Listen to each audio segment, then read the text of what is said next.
Whenever humans have undertaken the exploration of new realms, whether for science, industry, or recreation, there have always been a few people, the pioneers, who led the way. In the field of marine science and education, Dr. Hans Haas and his wife and diving partner Lottie are two true pioneers. Beginning in 1939, Dr. Haas set out to raise the public's awareness of the world's oceans through photography, writing, and public appearances. Starting very humbly as a teenager in pre-war Europe, Dr. Haas went on to become a world-renowned authority on marine science, an inventor of diving and underwater photographic equipment, and a mentor to tens of thousands of divers worldwide. Lottie joined him on an early expedition and soon after became his wife. She is an accomplished underwater photographer, a well-known author, and an inspiration to female divers around the world. In September of 1998, the Historical Diving Society USA brought Hans and Lottie to Santa Barbara, California to honor them and celebrate their contributions to the world of diving and ocean exploration. Divers from around the world gathered at Santa Barbara's Arlington Theater, where a bevy of underwater celebrities paid tribute to the Haas's. Through stories and photographs, such diving dignitaries as Stan Waterman, Ernie Brooks, Emery Kristoff, and Al Giddings told how Hans and Lottie had influenced their work and their lives.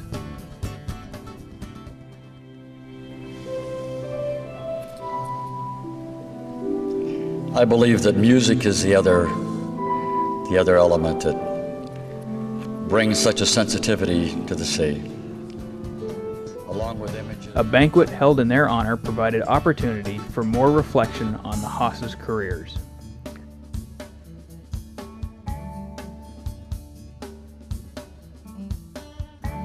The weekend culminated with a book signing where divers of all ages were able to meet personally with Hans and Lottie and share their appreciation for the Haas's work. And now, the Historical Diving Society USA is pleased to present Dr. Hans Haas and his address from that historic event.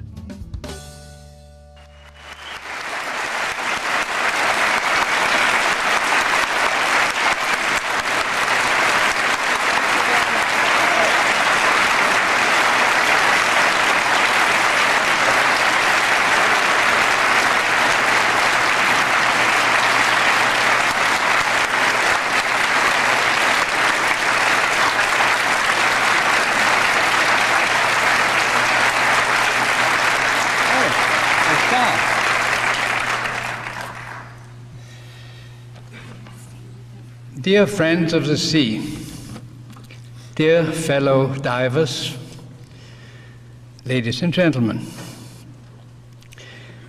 let me first thank the Festival Committee and the Historical Diving Society USA for this very charming and honoring invitation to Santa Barbara. I would also like to thank the Swiss Air for sponsoring our flight from Europe, from Austria to Santa Barbara.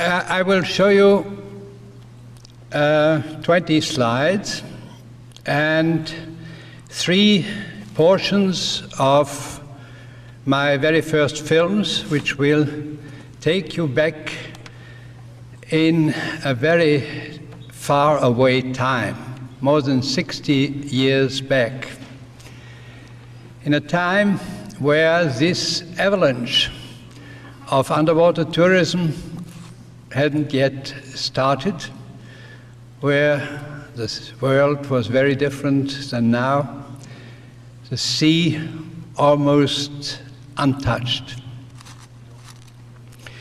Well, let's have the first photograph slide. Well, Here you see me in the south of France in the year 1939. You see, I haven't much changed.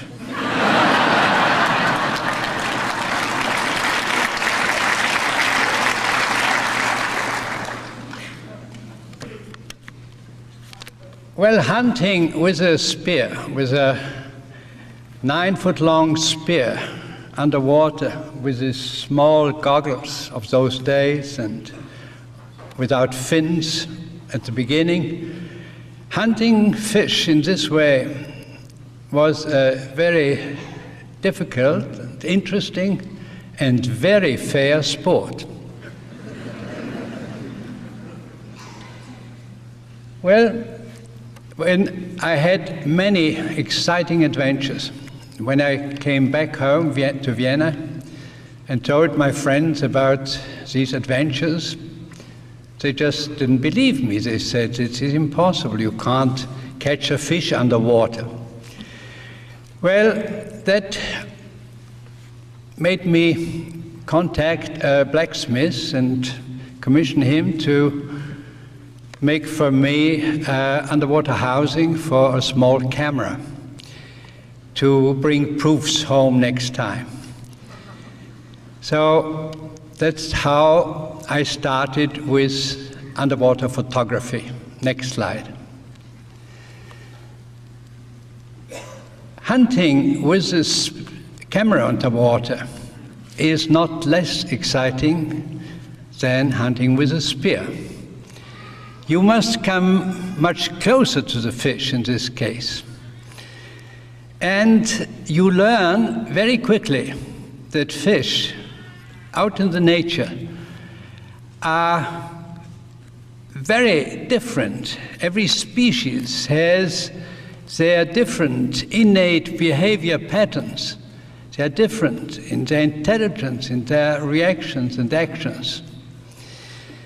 And so this brought me originally to the idea that if you want to investigate the sea, it's better not to bring the fish up and put them in an aquarium, but swim down yourself, transform yourself into an amphibian being.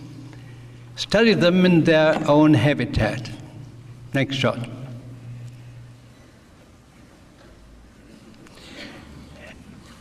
In 1939, before the war broke out, I went with two friends of mine, very tough fellows, to the Caribbean. And we wanted to be the first to try to invade the coral reefs, to hunt there and observe what we see there, and especially meet the sharks. In those days, it was firmly believed that the human being is a juicy bite for a shark. And the moment he sees a human being, he will try to eat it. But the truth is different. Sharks are very shy, as today every diver knows. Very difficult to come close to a shark. But in those days, this was something entirely new, and at first people thought we wanted to commit suicide when we went into these waters. Next shot.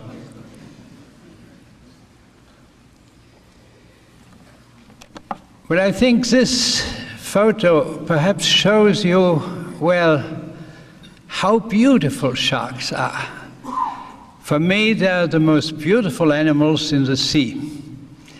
They are absolutely perfect in their streamlined body. They are majestic in their movements. Almost no water resistance when they glide by.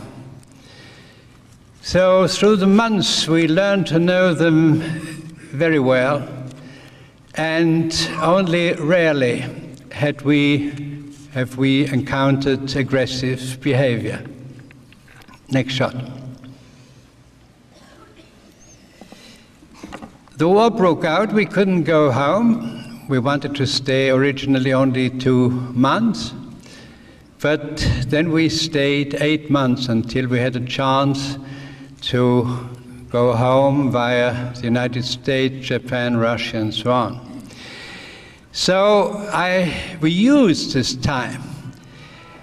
In these 8 months, I think, almost every day we went to sea 4 or 5 hours, swimming up and down like dolphins, and investigating the coral reefs, the single fish. It was a wonderful time. Next shot. We also had a movie camera with in a watertight box, all very primitive. And that's how I started to make my first underwater film, but then I saw that's far too complicated. And if you swim underwater, you can hold the camera quite steady and even follow the fish, make long tracking shots.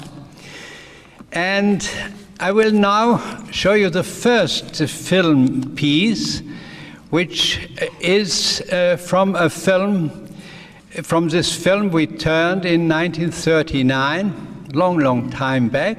Practically, I think, the first underwater film taken free diving in tropical seas. Now,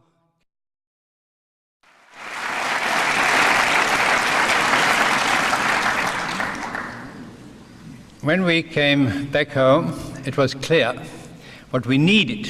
What we needed was breathing equipment in order that we could stay underwater and not have to swim up and down all the time. So we went to the Drägerwerk in Lübeck, a German factory manufacturing diving equipment, and together with the engineer Dräger and engineer Stelzner, we designed a very practically small equipment for diving with pure oxygen, a recycling device, where with a small bottle of 0.6 liter, a small bottle like this, we could stay underwater for about an hour. It was not well known yet in what depths pure oxygen becomes poisonous. They said about in 20 meters you can risk that, or a bit more. And so we had such equipment.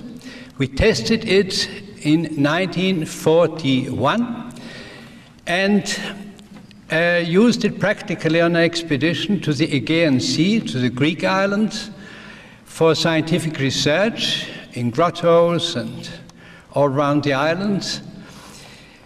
And I will show you now two parts of the film, Men and Sharks. That was the first full feature documentary film I turned. The first part, the first portion, shows you my first dive, practical dive, with this new swim diving equipment, as we called it. I think it is an historical moment because it shows a complete change in diving techniques. All divers, as you know, walked on the sea bottom, where they have the most resistance of the water. So the change from the vertical to the horizontal movement of the body is of great importance. And I think this new technique of diving with a breathing equipment started a new era in diving. What kind of gas is used that is of secondary importance? First we used oxygen, then Cousteau came out, but Cousteau came out several years later, 3 to 4 years later than our equipment. And I will show how easy we felt with our equipment underwater. And after the aqualung, which uses compressed air, the development came back to the recycling systems with several gases, mixed gases, where you can go deeper and deeper in a more specialized way.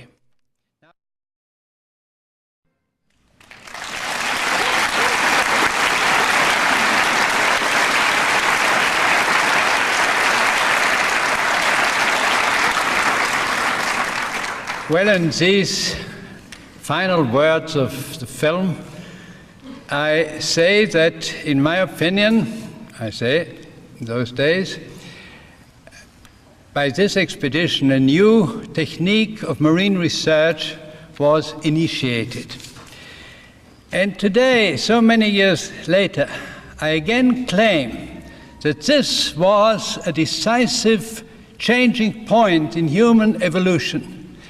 Swim diving, horizontal diving, transformation into an amphibian being, and a new technique of marine research, which I wanted to start or to encourage, that the scientist does not observe in the lab the animal, but goes down into the sea and studies the sea animals in their own environment. Now, in those days, that people thought it is utterly lunatic to think something like that, to make a normal marine biologist who is not a sportive man, bring him in a tropical seas, in shark-infested waters, and doing his job on the seabed. Today, it has become quite normal. And I really think that through this expedition and through the next ones, we made a new era of marine research was encouraged. Now, we had to wait till the war was over, and only took till 1949 I could make my first next expedition. I had lost all my equipment, but I had one left and a few cameras. I went to Port Sudan, to the Red Sea, where nobody had dived yet.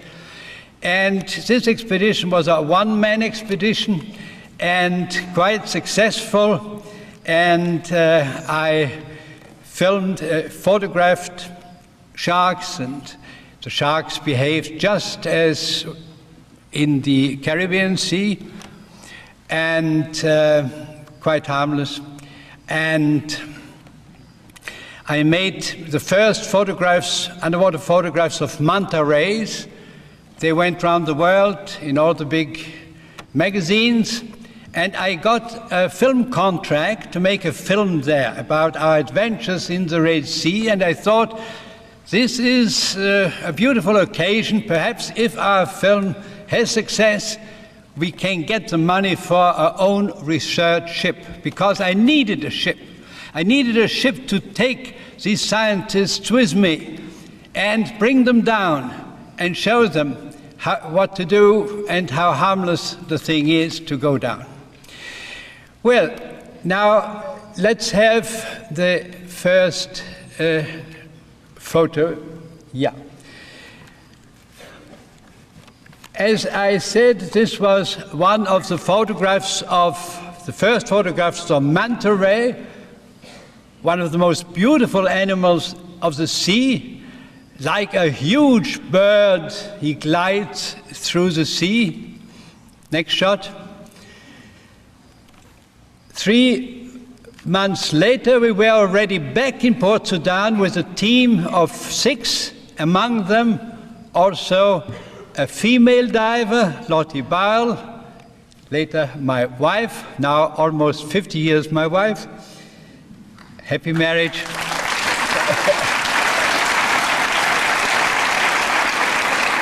First, I didn't want to take a woman along. I thought this complicates matters. I always had high estimation For women and girls, I thought they can do just as well. But so I told Lottie, from now on, you are a man. And she understood what I said, and she really did it marvelous. She became really one of the best of us, and she contributed to our film, to the appeal of our film, immensely. Next shot. We had many adventures and a very difficult expedition in this hot region. We had accidents, and so we had to prolong the expedition into the hottest period of the year. And by chance, we were able to film a whale shark that had never been photographed or filmed before, the largest of all sharks and the most harmless one of all. Next shot. Here, that shot, Lottie photographed, she's an excellent photographer, shows how I film a close-up shot of the eye of the whale shark. Now, our film was quite successful. It won the first prize at the Biennale in Venice and went all around the world and brought me the money to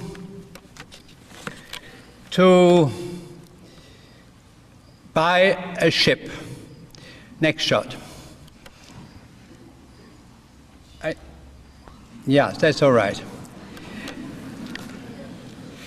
That is a reefer, a three-masted schooner, about 140 feet long and 24 feet wide. The mast about 100 feet high. We had a permanent crew of 12 and accommodations and labs for 10 expedition members, scientists, technicians included. And with this proud ship, we, between 1953 and 1958, we made expeditions to the Azores, then to the Caribbean Sea, to the Galapagos Islands, all waters where we were the first to dive, then in the Red Sea, several expeditions, then to the Maldives and to Nicobar Islands and in the China Sea. And we had, next shot, teams of scientists, of marine biologists, specialists in their field. Dr. Georg Scheer from Darmstadt, he was specialized on corals, and certainly not a sportive man. But you wouldn't believe how quickly scientists become perfect divers, because they are so interested in what they see that they are not afraid at all. They are much less afraid than the beginner in sport diving. And so he made his studies on the seabed about the ecology of corals, about the systematic of corals. Next shot. Lottie and I photographed and filmed, but I had very little time for my scientific interests, because to finance this expedition, that was always a great problem. And I financed them all with my own work, with my lectures, with my books, with selling photographs and so on and so on. But this time I had, for the expedition of 1 year, this was an expedition of 1 year, I had to produce for BBC, for German television and Austrian television, 26 half-hour programs. That is 13 hours solid film. And to give every film a good motive, a good beginning, end, is not easy at all. And I also was the leader of the expedition. I had all the other problems too. So it was not an easy task. Next shot. But during this expedition, we made many discoveries in animal behavior. We had a specialist in worms who live in the corals.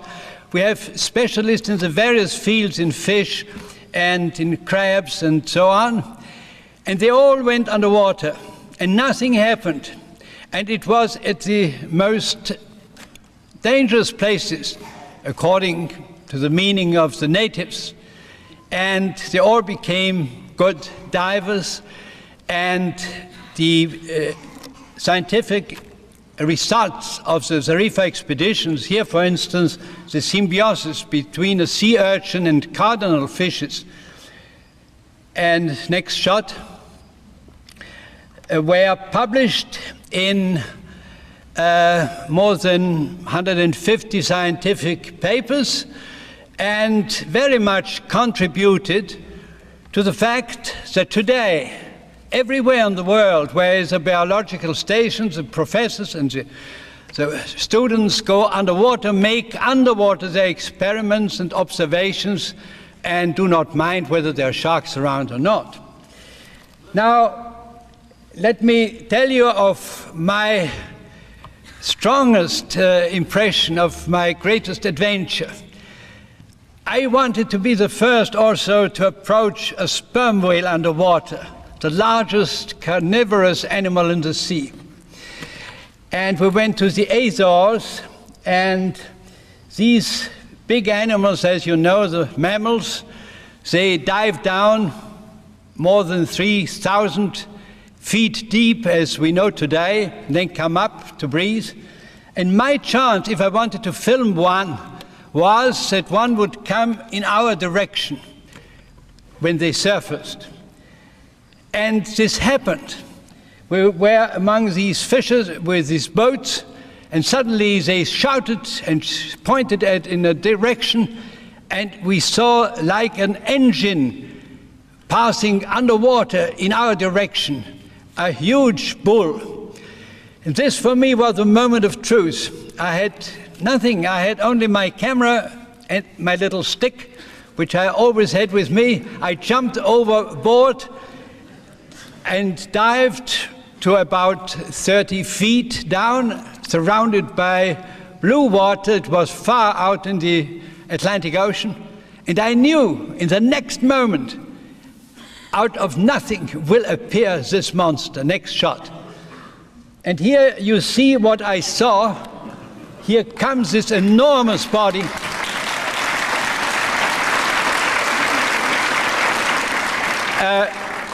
A bull of 45 meters length.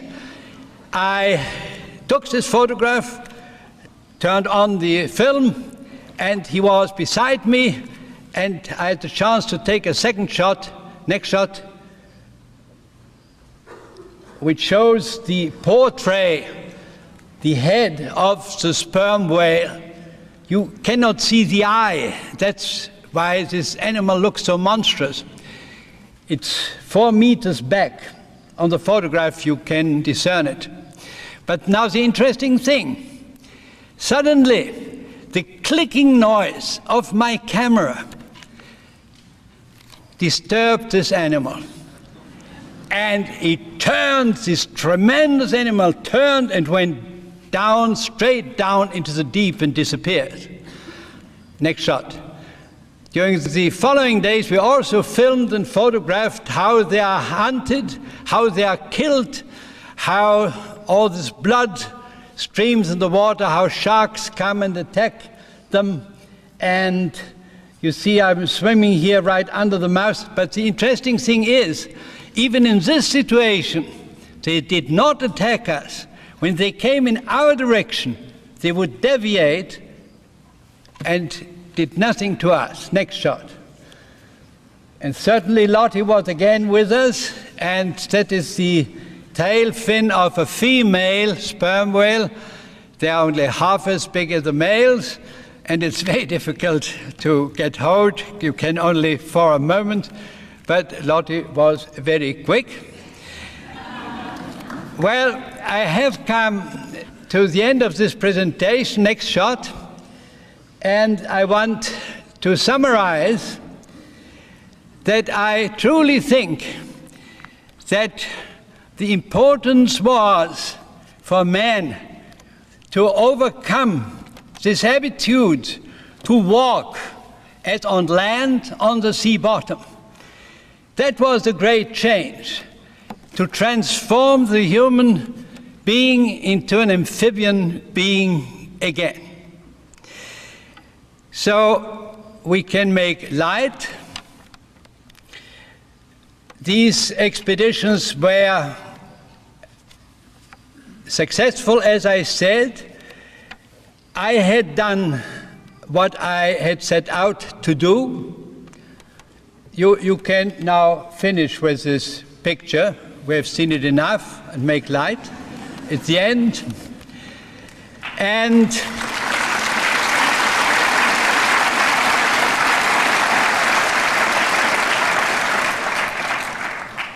I had really done what I wanted, and my scientific interest went into another direction. I sold my ship and didn't dive for 10 years at all.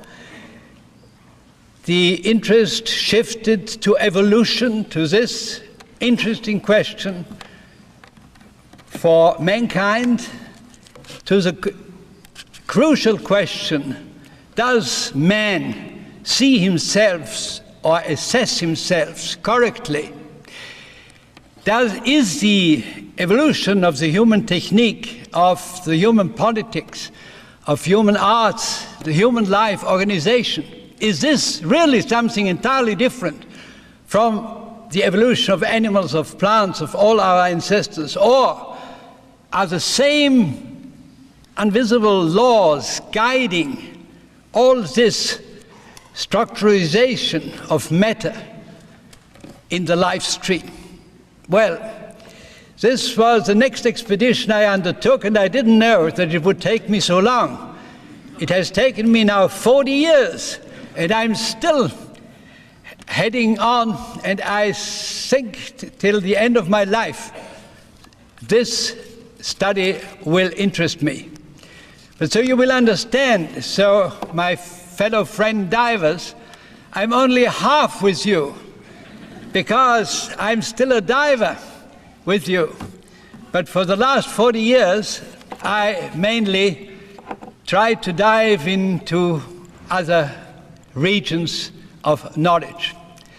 And I would like now that Lottie comes up and make light. And you applaud her. For her, it was not easy to have a husband as I am, but she helped me also in my new work and scientific studies. So I thank you for your interest and say goodbye.